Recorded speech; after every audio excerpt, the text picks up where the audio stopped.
Bien ici, nous allons étudier le trinôme du second degré x au carré plus 5x plus 6. Donc on parle d'une fonction f définie sur grand R. Je l'indique ici, l'ensemble de tous les nombres. Donc étudions le signe de f.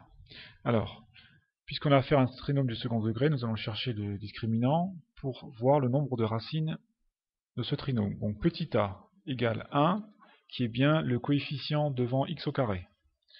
Ensuite, je pose petit b égale 5, coefficient devant x, et petit c égale 6, la constante.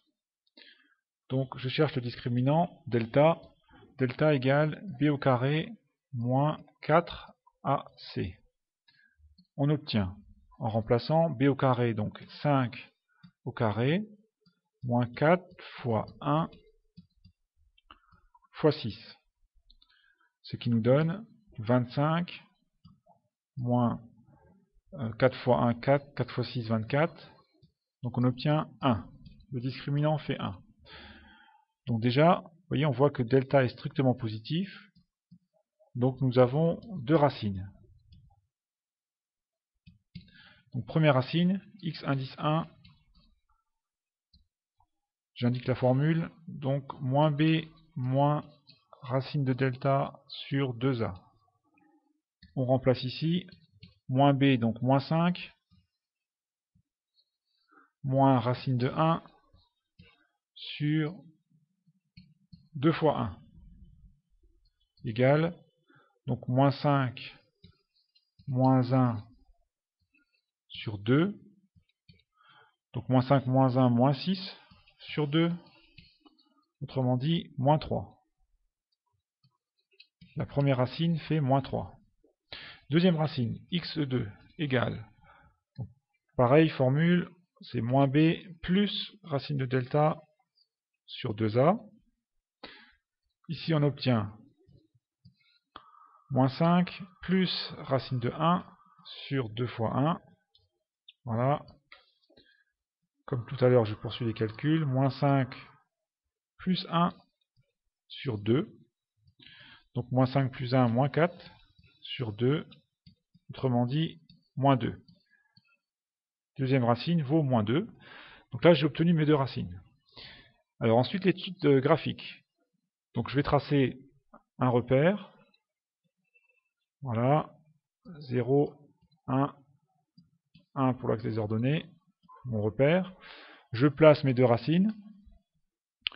Donc on a la première racine qui fait moins 3. Donc là, j'ai moins 1, moins 2, moins 3 à peu près par ici.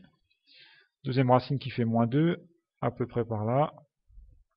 D'accord, je place ces points tout simplement parce que vous voyez, x1 fait moins 3. Donc on a bien f de moins 3 qui fait 0. Et on a bien le point de coordonnées moins 3, 0, qui est un point de la courbe de f. Pareil, ici on a f de moins 2 égale 0. Donc on a bien le point de coordonnées moins 2, 0, qui est un point de la courbe de f. D'ailleurs, le cours me dit que la courbe de f est appelée parabole. Donc la parabole va passer par ces deux points. Alors, ensuite, je regarde le coefficient a, plus précisément le signe de a. Donc le signe de a est positif, strictement positif. Donc je sais que la parabole, elle est orientée vers le haut, comme ceci. Autrement dit, je vais avoir sur mon dessin une parabole qui va passer à peu près comme ça. Donc vous voyez qu'on peut déjà graphiquement déterminer le signe de ma parabole, puisque là, pour les valeurs de x inférieures à moins 3, je vais bien avoir les ordonnées qui sont positives.